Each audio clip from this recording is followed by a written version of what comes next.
She hit a disabled veteran's service dog with her car, and instead of apologizing, she fined him and called the dog dangerous. Karen, the HOA president, thought her title made her untouchable, even above federal law. But this Marine knew how to fight, and when the justice system got involved, the tables turned fast. Just wait until you hear how this explosive showdown ended, and why justice, in the end, bit back hard.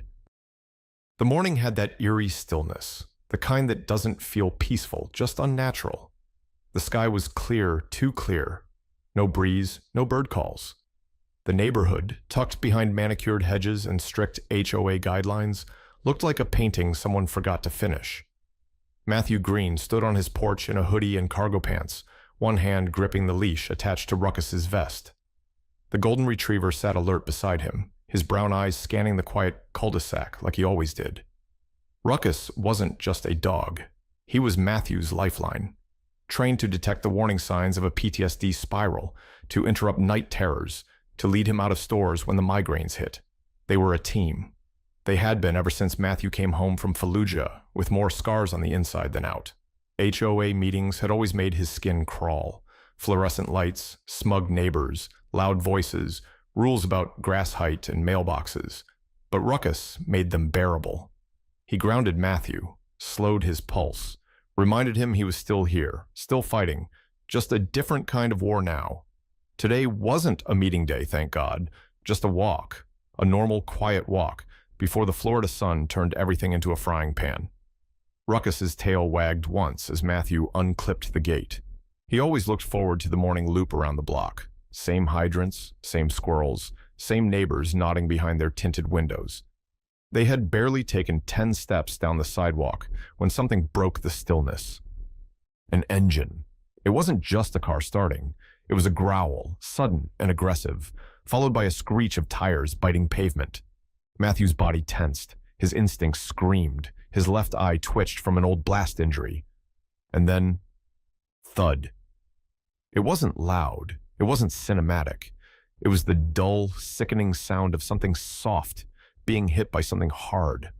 Ruckus yelped, high-pitched, broken. Matthew snapped around. Time slowed. A white Lexus SUV had come up over the edge of the sidewalk, its front tire now where Matthew's boot had just been.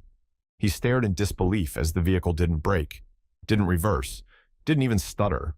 Behind the wheel sat Karen Whitmore, HOA president, mid-50s, blonde highlights, pearl earrings at 8 in the morning, one hand on the steering wheel, the other still holding a phone to her ear, like she hadn't just committed a crime. She didn't look horrified. She looked annoyed, like she'd hit a trash bin someone left too close to the curb. Her lips moved, forming a phrase. Slow, exaggerated, sarcastic. That mutt shouldn't be here. Then she rolled past them, tires bumping off the curb and returning to the asphalt like nothing happened. Matthew didn't move. His heart punched his ribs. His brain couldn't decide if it was back in Kandahar or somewhere worse. Ruckus lay motionless on the concrete, one leg bent at an unnatural angle, his chest rising in short, pained bursts. The leash slipped from Matthew's hand. "Ruckus?" he choked. Nothing came back. No bark, no whine, just a soft, desperate wheeze. It was like the world paused. Even the air stopped moving. A dog barked 2 streets over. A sprinkler hissed behind someone's hedge. But right here, on this slice of HOA-regulated sidewalk, time had frozen. Matthew dropped to his knees. His hands hovered, afraid to touch, afraid he'd make it worse. His voice cracked. "I got you, buddy. Stay with me. I got you." No one came running. No doors swung open. No Karen returned to explain or apologize.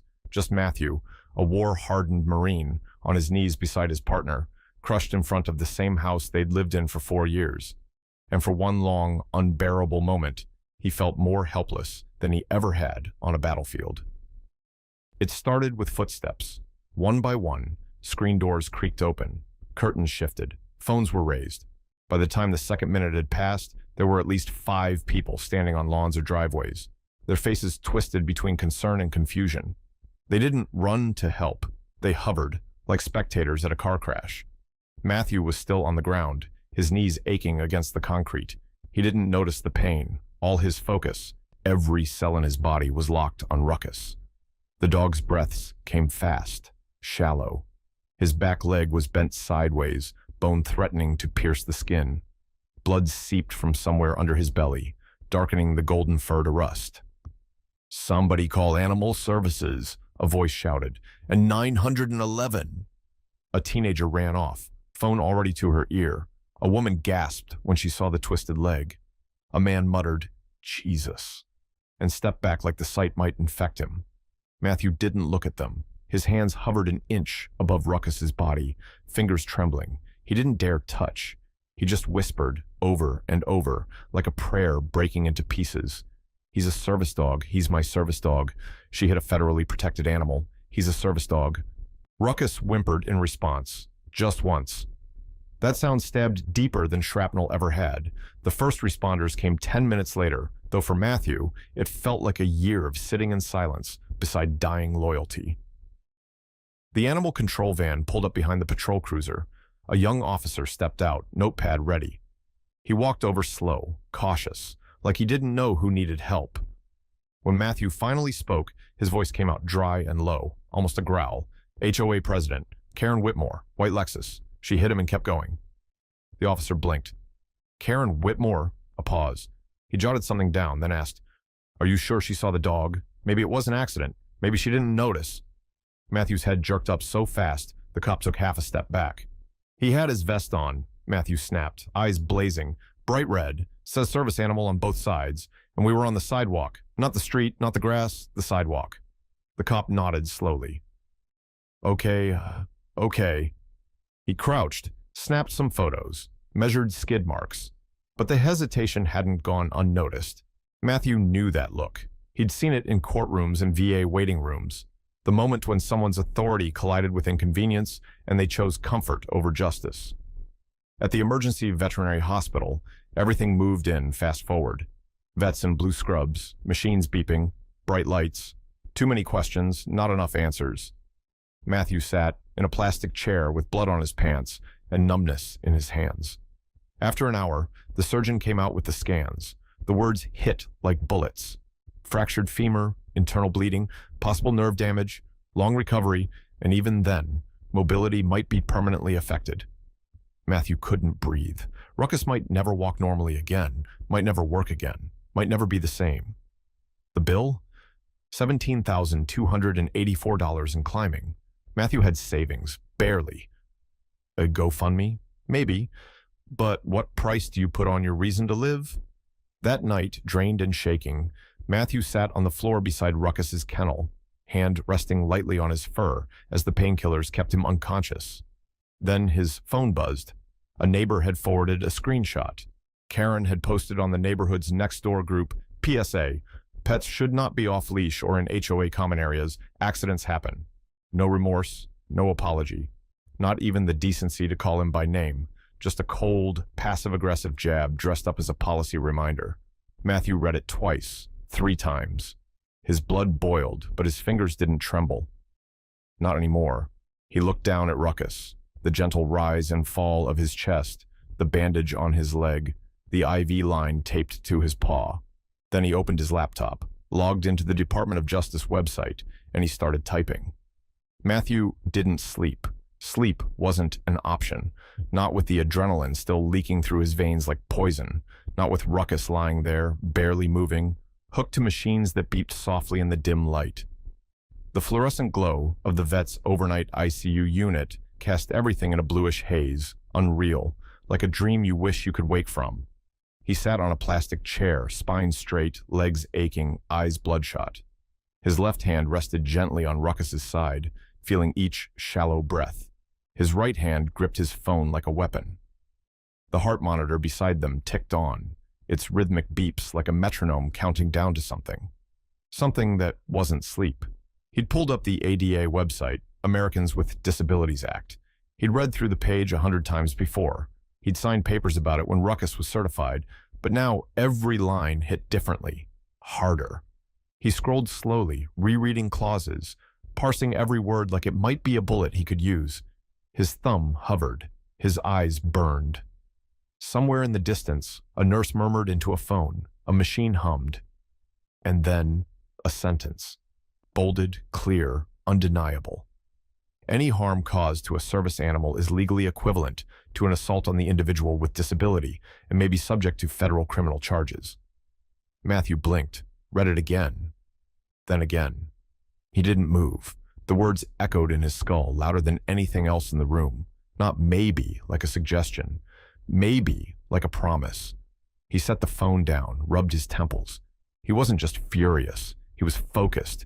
This wasn't rage, it was clarity. For a second, he looked at Ruckus. The dog was sedated, breathing steady but shallow, a white bandage wrapped around his ribs, another bracing his back leg. An IV dripped painkillers into his vein. Matthew leaned in, voice low. "You held the line for me. Now I hold it for you." He reached for his phone again, this time with purpose. No scrolling, no second guessing. First call, VA counselor, emergency contact, direct line. He's been hit by an HOA president. I need to file incident documentation for ADA protections. I need it now. Second call, an ADA attorney from Jacksonville, the one whose number was scribbled inside his wallet just in case. He never thought he'd need it. He needed it now. Third, U.S. Department of Justice Civil Rights Division, automated menu. He listened, heart hammering, pressed the buttons with precise deliberation. When the line connected to a live representative, his voice came out calm, almost too calm. My service animal was hit intentionally by a local HOA president. I have medical records. I have photos. I have public statements. I want to file a federal complaint under Title II of the ADA.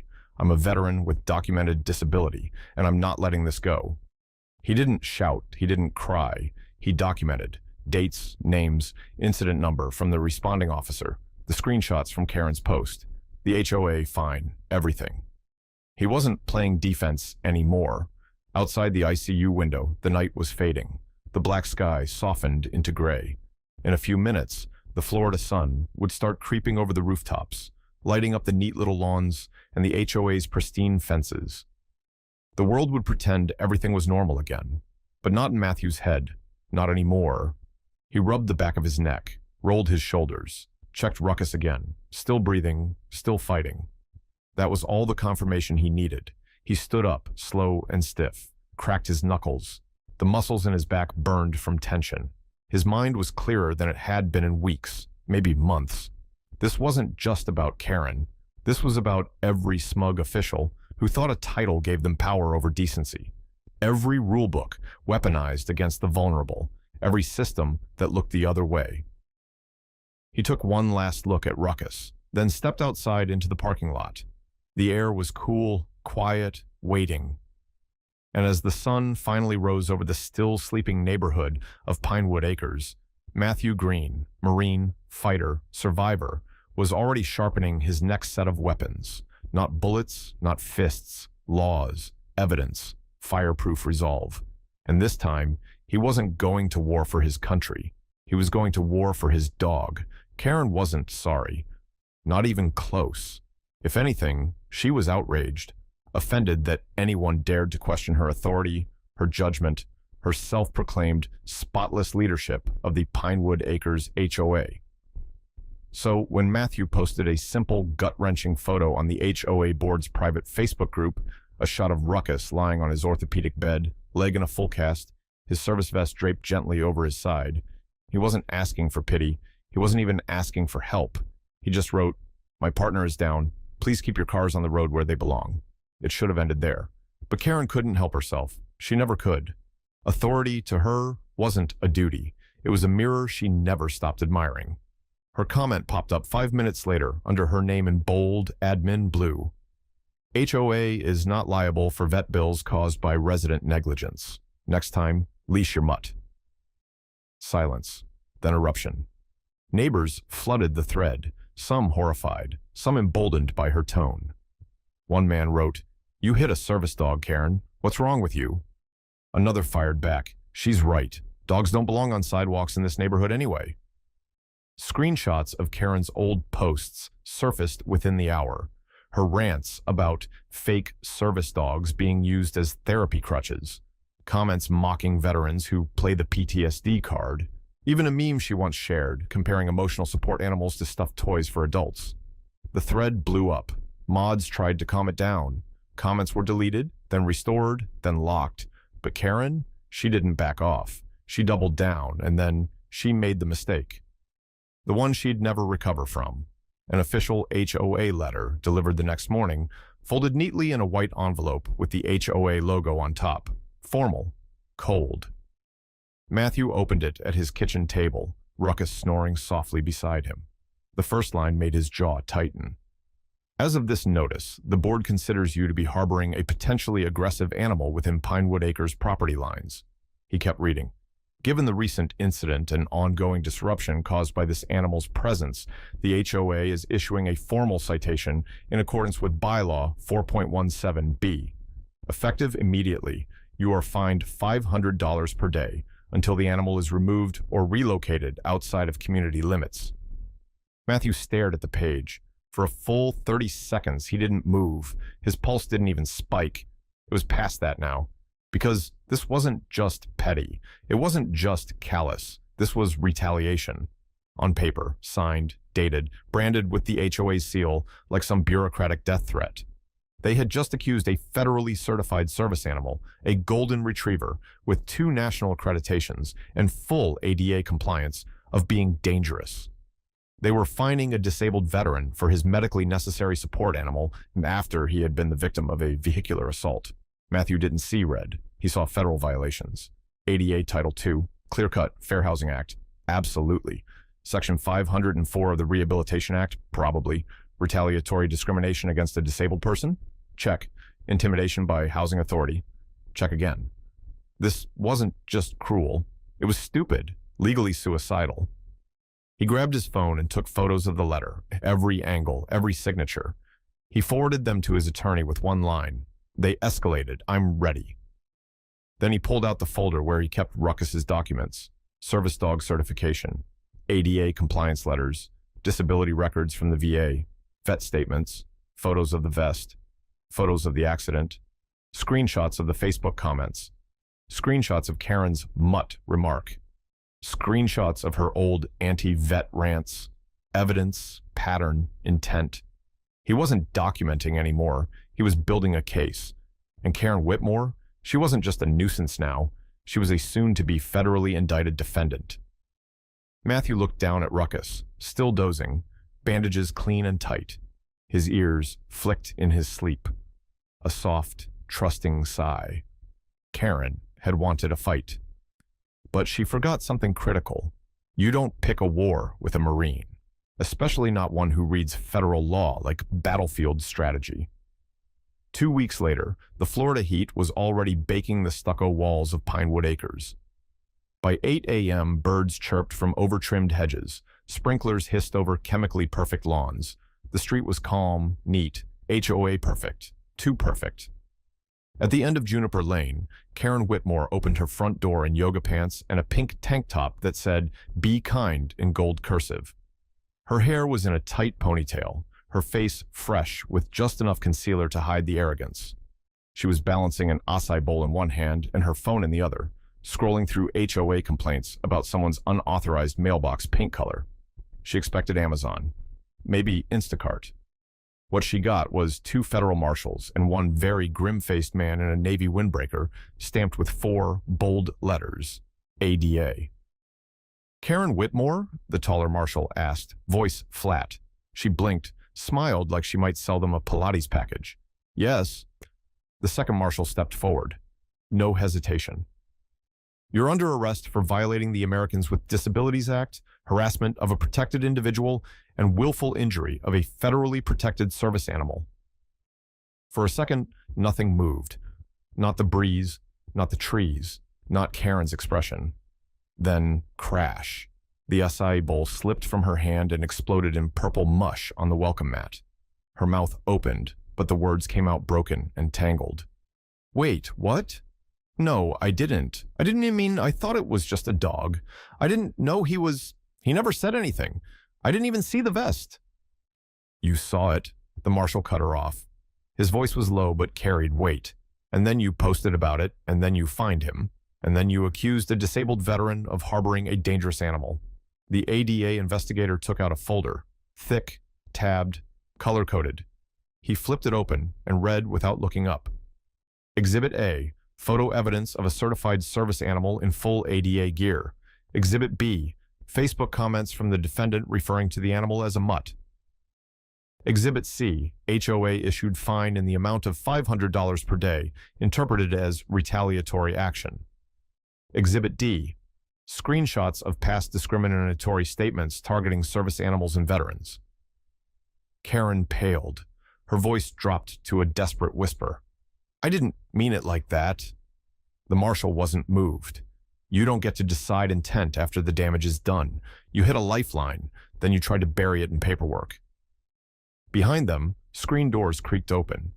Neighbors peeked from behind blinds. iPhones raised discreetly, then not so discreetly. One HOA board member stood frozen on her porch, coffee mug halfway to her lips. Another quietly pulled out his phone and started scrolling, unliking old posts, deleting comments. Too late. Karen's wrists were cuffed in silence. No shouting, no resistance. Just the sound of steel closing with finality. Can I call someone? She asked weakly, eyes darting. Maybe we can clear this up? You'll get a lawyer, the marshal said. You'll need one. They escorted her down the front steps while the neighborhood watched. Dogs barked faintly from behind fences. A few doors down, an elderly woman whispered to her husband, That's the woman who hit the vet's dog, right? He nodded. Damn right she is. About time someone did something. Karen was loaded into the back of the black SUV, her ponytail bouncing with every step. No one opened a gate. No one said a word. Except one man in gym shorts and sandals who shouted as the doors closed, Tell the board we're voting next month, and you're not on it. Inside the vehicle, Karen finally stopped protesting. She stared straight ahead. The arrogance was gone. What remained was fear, raw and real. For the first time, she realized this wasn't a Facebook thread she could moderate, not a newsletter she could edit, not a neighbor she could bully into silence. This was federal law, and it had finally knocked on her door. Karen lawyered up fast. Expensive suit, high-gloss lipstick, a team of attorneys that smelled like boardrooms, and billable hours. She walked into the courtroom with the same tight smile she wore at HOA barbecues, like she still believed she was in control, like this was just another neighborhood misunderstanding. Her defense strategy was built on denial. She claimed poor eyesight. She insisted she didn't see the vest.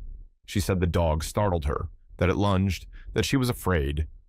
The attorney leaned into those words like a crutch. Fear, lack of visibility, no clear intent, no malice, just a tragic misunderstanding. But the courtroom didn't buy it, because the prosecution wasn't here to play along. They started with the basics, the footage. From a ring cam 2 houses down, muted audio, clear as day video, Karen's white Lexus swerving, Ruckus walking calmly beside Matthew in full vest, the impact, the drive-off, no hesitation. Then came the ADA paperwork, Ruckus's certification, medical necessity forms, Matthew's disability rating, all dated, signed, legally binding. Then they brought out the screenshots, from Facebook, from next door, Karen's own words staring back at her in giant black font on the courtroom screen.